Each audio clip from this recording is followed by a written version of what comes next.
SEP Fanfic Readings presents 1,000 Words by Olive Juice 28. Chapter 44. Home Again. Hermione was unpacking some of her clothes when she heard a knock on her bedroom door at Grimmauld Place. "Come in," she called over her shoulder, continuing to dig out certain items from her magical bag. The door opened and the voice of her messy-haired best friend greeted her. "Hey! I was hoping you'd be home by now. Want to grab pizza with Ginny, Ron, and George tonight?" Harry right beside her as he pulled her into a welcome-back hug, giving her an extra squeeze before releasing her and cocking a brow in question as he waited for an answer. "Yes, pizza sounds wonderful," she agreed happily. "Brilliant. We can meet them at the shop at 7 and go from there." "Sounds good." She walked across the room to put an armload of folded clothes in the dresser as Harry sank into her desk chair. "How's term going?" He watched as she flicked her wand and several pairs of shoes floated out of her bag and into the closet. "Good," she replied, now crouching in front of Roy's cage, which she had set up on a small table next to the window. "Is this a new toy?" She pointed to a small gray ball of wool, roughly the size and shape of Roy himself. Harry snorted. Yeah, that's his friend." Hermione just looked quizzically at him, so he continued. "Creature was afraid he was getting lonely after you went back to school, so he made him a roommate. Or a cage mate?" He chuckled as her eyes bugged and she inspected the odd addition to her pet's home more closely.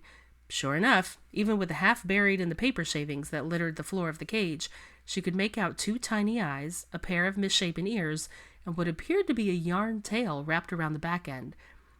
She shook her head and giggled.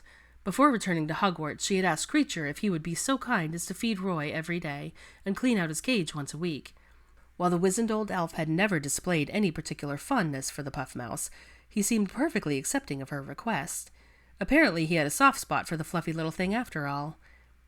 "I'm so glad he's been so well taken care of," she turned her mirth-filled eyes on Harry, who was still chortling over the whole thing. "Would you believe me if I told you I've caught Creature talking to him numerous times?" "Really?" "Yep. At least once a week I'll pass by on my way in or out and I'll hear him telling Roy all about what he's planning to cook for dinner, or recounting stories of his life with the little blacks. One time, I actually peeked in to see what he was up to, and they were both looking out the window, Creature providing a running commentary about the goings-on outside." Harry was now wiping tears of laughter from his eyes and Hermione was breathless with giggles. "Oh, that is too much," she wheezed, picturing the scene in her mind. "I had considered bringing him back to school with me for the final bit of term, but I can't do that now, can I? Not after Creature's become so attached." "Probably not," Harry agreed, sighing and shaking his head, still grinning. "How's work going?" Hermione resumed unpacking, missing the wary look her best friend was giving her at the inquiry. "Good," he answered vaguely. "Busy, but good." "You've been on lots of missions now, haven't you?" She was rummaging around in her bag, her head stuck in the opening, so she didn't see Harry scrub his face with his hands and look pleadingly up at the ceiling, as if it would come swooping down to help. He really didn't want to engage in a conversation where he'd be forced to lie to her. "Yeah, quite a few. Definitely been a learning experience. Speaking of, don't eat anything George offers you during the break. He's been working on a new line of sweets that cause various side effects." Harry felt quite pleased with himself for thinking up a seamless deflection. "Last week I wound up sporting green hair for 2 days, and Ron couldn't stop spinning in circles for an hour. Had to lay down on the floor till closing time once it wore off." He chuckled ruefully at the memory of Ron looking rather pasty-faced as he sprawled on the rug in the office, while George sat there with a clipboard taking notes on the effects of his latest trick. "Oh, for Merlin's sake!" Hermione exasperated huff sounded from the depths of her beaded bag as she extracted herself, as well as several toiletry items and a pair of fluffy slippers. "Haven't you learned anything over the years when it comes to George's antics?" "Well, it wasn't entirely our fault," Harry grumbled indignantly. "These were stuck into totally normal-looking plate of biscuits he set out." "Does George usually have plates of biscuits lying about?" Hermione cocked an eyebrow, her tone that of someone asking a small child if the sky was often polka-dotted and knowing the answer full well. The golden boy refused to dignify her query with any sort of response, instead giving a small, and standing up again, glancing down at her desk and the random assortment of items she'd set there as she dug through her sole piece of luggage. Amidst the pile of small pieces of parchment, several quills and inkpots, a handful of individually wrapped sweets, a cosmetic bag that was partially unzipped and spilling lip gloss and mascara out from its overstuffed depths, were 2 pairs of gloves, a large hairbrush, and a deck of cards. He saw the corner of what appeared to be a photograph. Tugging it out from under the makeup bag, he immediately saw that it was the picture of Hermione and Draco. A very close-up, rather intimate picture, if he was wont to admit such a thing, which he most certainly was not. "Well, that's," he garbled out, trying to shove the moving image back under something so as to block it further from view. Hermione turned at the moment and took in her best friend's now beet-red face and glanced down to see what he was doing. A searing blush crept up her neck, and she realized what the photograph he'd found. But instead of lecturing him about poking through her stuff, she burst into embarrassed laughter at the pained expression on his face. "Serves you right," she hiccuped. "How was I? It was right there. Since when does Malfoy? Ugh!" Harry had given up trying to slide the picture anywhere and simply turned it face down on her desk, smacking his hand down on top of it as if afraid it might turn over of its own accord. Then, seeming to realize he was still touching the offending item, he snatched his hand away and crossed his arms in front of his chest while looking anywhere in the room but at his best friend, who was taking far too much enjoyment from his mortification. "Problem, Harry?" she asked sweetly. "I didn't realize you and Malfoy were so... He trailed off, completely unsure of how to finish that thought, and not at all positive that he really even wanted to. "For your information," Hermione began in her swattiest voice, "that photograph was taken by Hannah Abbott during one of our game nights. We were playing Twister, and Draco happened to reach across me to get to the next dot. It was completely innocent." A dark eyebrow was arched in her direction, with enough sarcasm to rival Severus Snape when insulting Neville. "All of our housemates were there, Harry. It's not like we were snogging in front of everyone." She was getting flustered because while she knew that that was the absolute truth, she was also fully aware of the feelings that churned in her gut and the heat that filled her face every time she looked at the image herself. "It's not like you haven't seen us kissing. Remember New Year's Eve?" "Yeah, but that was a kiss at midnight, which everyone does." Harry waved his hand in the air in dismissal. "I didn't walk into him staring at you like he wanted to... like your virtue was in imminent danger." He threw both hands up in the air then, blushing even more furiously than before and feeling absolutely ridiculous. His outburst sent Hermione into another fit of giggles, and she collapsed into a heap on her bed, clutching her stomach and gasping for breath, while the wizard she considered to be her brother huffed and glared at her with his hands fisted in his hips. "I promise, Harry." When she was finally able to breathe, the curly-haired witch sat up and peered into the bright green eyes that were still glaring at her. "If my virtue is ever in imminent danger, I will be sure to alert you immediately." Those emerald eyes flew wide at her pronouncement, and he raised his hands in front of himself as if in surrender. "Oh, no, that's not necessary. Not at all. I just, was surprised. I didn't know you and Malfoy were quite..." Again, his words failed him, because as impressive as the savior of the wizarding world was in many ways, dealing with personal topics of conversation was not his strong suit. Taking pity on him, Hermione decided to let him off the hook.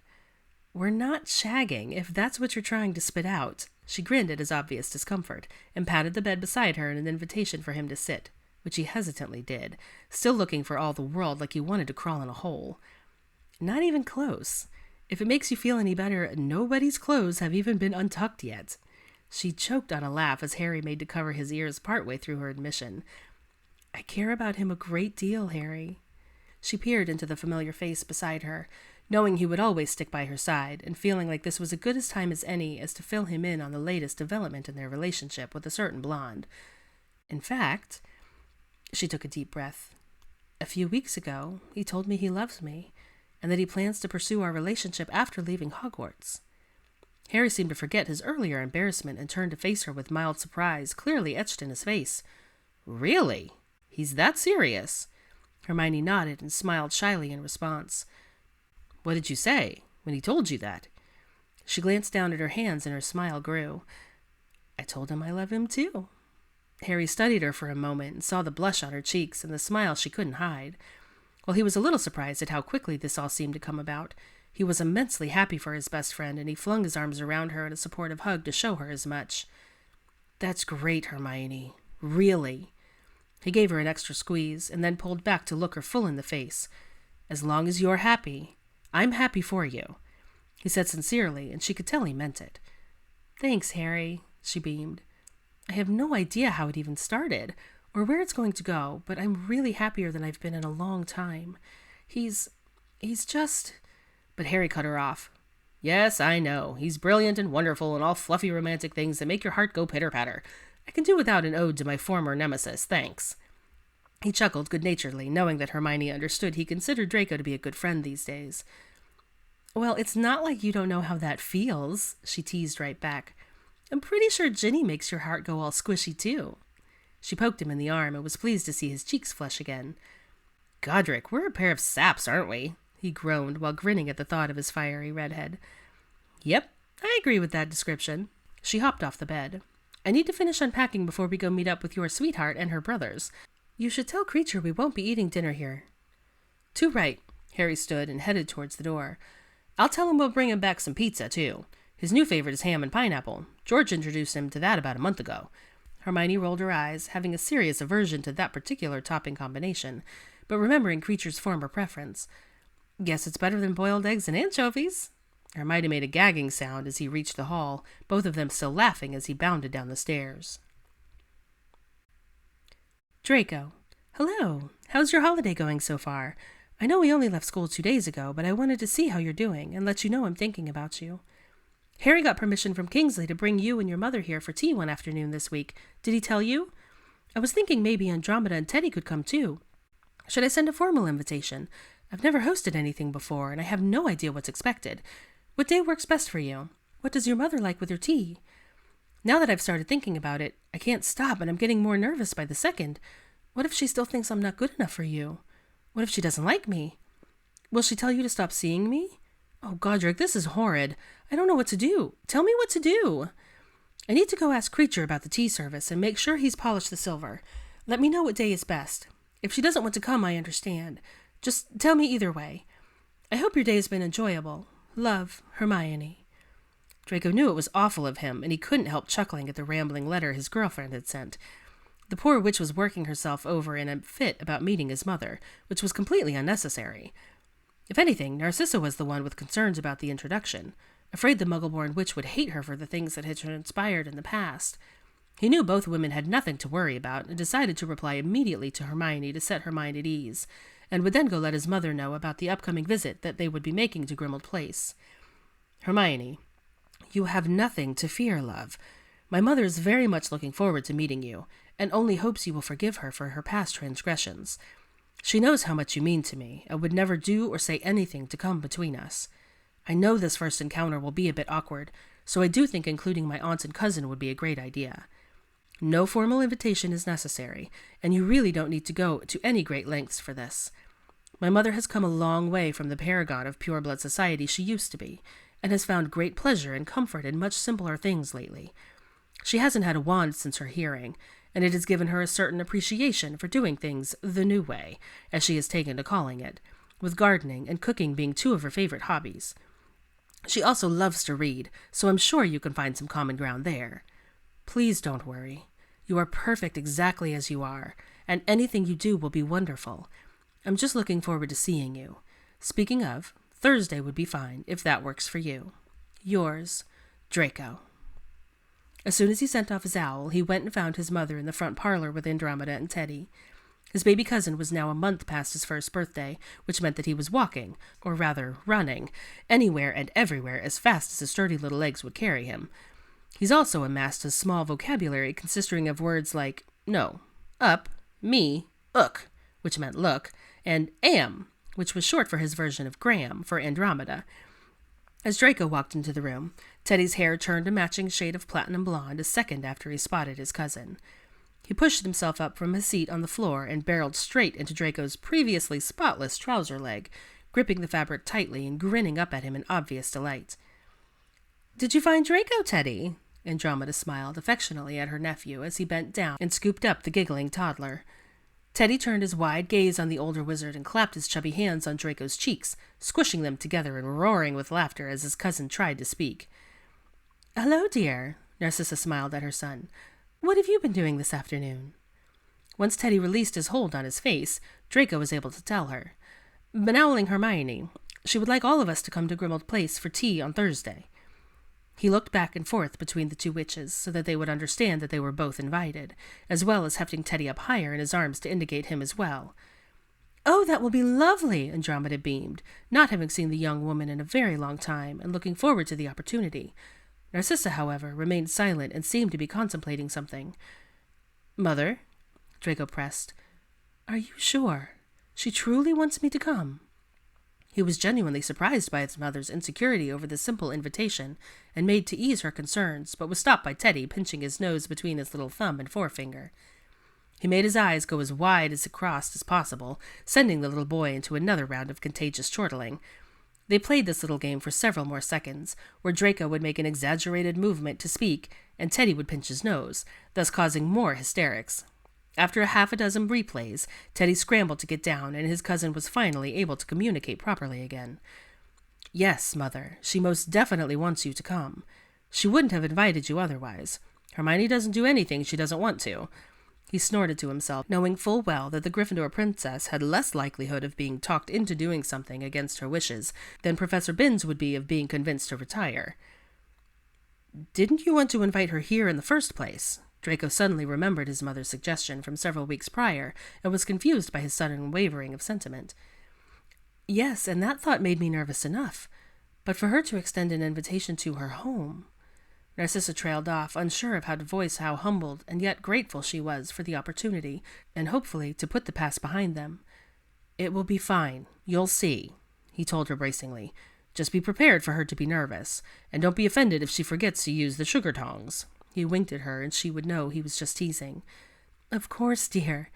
I think sugar tongs are far less important than meeting the witch who has you so completely enamored. Draco couldn't help the blush that filled his cheeks, or the grin that spread across his face, and he didn't even care. He simply shrugged and glanced down at Teddy, who was busying himself by trying to untie Draco's shoes. What are you doing to Draco's shoes? Andromeda scolded lightly, and Teddy craned his neck to look up at the tall blonde, his rosy face breaking into an adorable smile as he squealed, Ache! Well, that brings his list of understandable words up to 7, Andromeda chuckled. This morning he was hollering for Ree, which turns out is what he calls Mary, the house elf.